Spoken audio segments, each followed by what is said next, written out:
Into the video, make sure you guys like, subscribe if you're new. My Instagram, Twitter, and TikTok are all linked down below. And yeah, let's get straight to it. Oh, I feel like I need a coffee today with all that I've been doing lately. But anyway, we got some masterpiece movie news. MPM 13 Blackout officially revealed. We got a video presentation. God, I can't even talk. And we got official promotional images. Now this guy retails for $257, which is like according to the conversion data that TFW pulled up here. With how accurate that may be, I'm guessing it's probably around 250, 260 or something like that, but we shall see. But for about 260 USD, let's see if this guy seems to be worth it from these images. Now, he comes with blast effects, which is cool.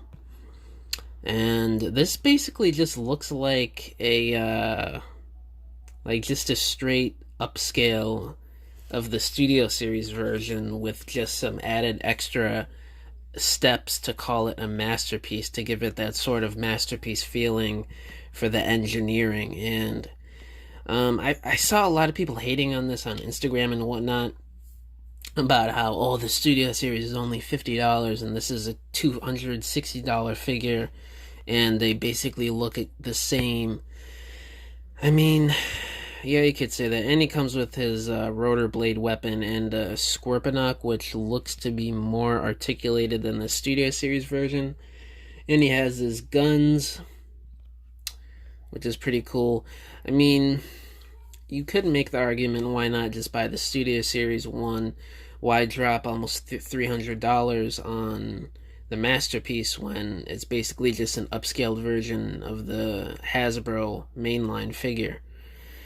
I mean, it's a tough call. It depends on what you want. If you want something extra and something bigger, and if you're like a Masterpiece movie collector, I mean, this seems like it's for you. I don't really see what would be particularly wrong with this guy, other than maybe the price point I think is very steep.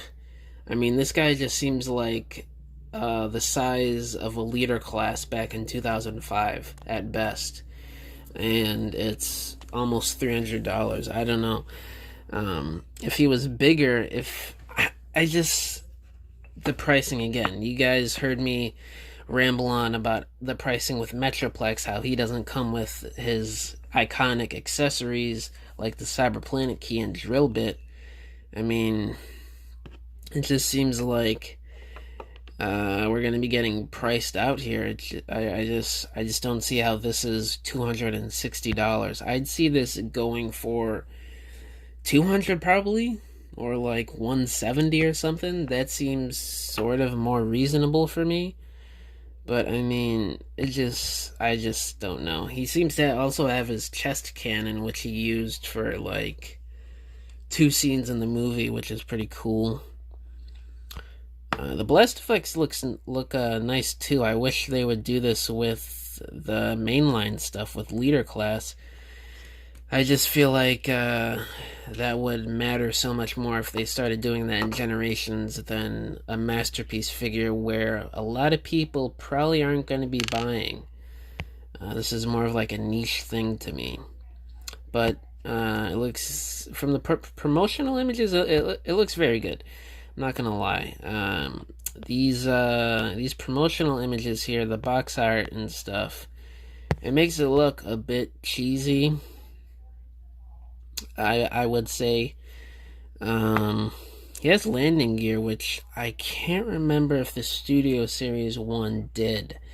I did have the 2018 release before I sold it, so I can't remember if that had landing gear, but I remember I did not enjoy transforming that guy, so I didn't enjoy transforming a lot of those Studio Series figures, to be honest with you. But these promotional images, it makes it look decent, but I mean, I can see if somebody just sees this, like, this just seems like a slightly remolded Studio Series Blackout right here with some added accessories.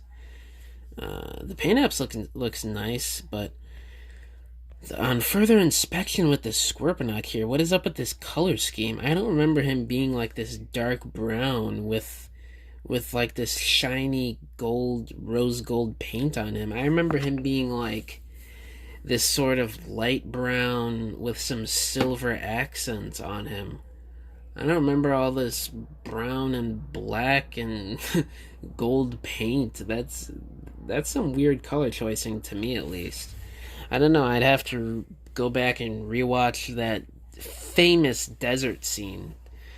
Um, but is that all the images? There's a couple more. It looks good. You could definitely tell they added stuff to it. The feet aren't as blocky. There's more paint apps. The arms aren't as blocky. There's more detail on them.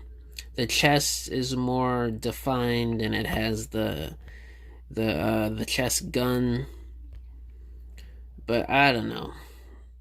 Especially when you have the Studio Series option out there, I just don't see how you would want to drop $300 on this. But I will say it'll probably look good with the other Transformers 2007 Masterpiece figures. I mean, this isn't a bad figure by any means. I just think that it's a bit redundant, in my opinion. But it is good. To round out my thoughts on this guy, I would say it's a great looking figure. The price is a bit too steep, and I feel like we're getting a bit, I don't know, oversaturated is kind of the word. Because this guy doesn't really seem to be improving on much, except for maybe the rotor blade and him having blast effects. So if you want to get this guy, if you're a Masterpiece collector, go right ahead. If you got the money, hey, why not? You only live once. But if you're a Studio Series collector, I don't see why you would need this. But yeah, guys, that's pretty much all I gotta say in this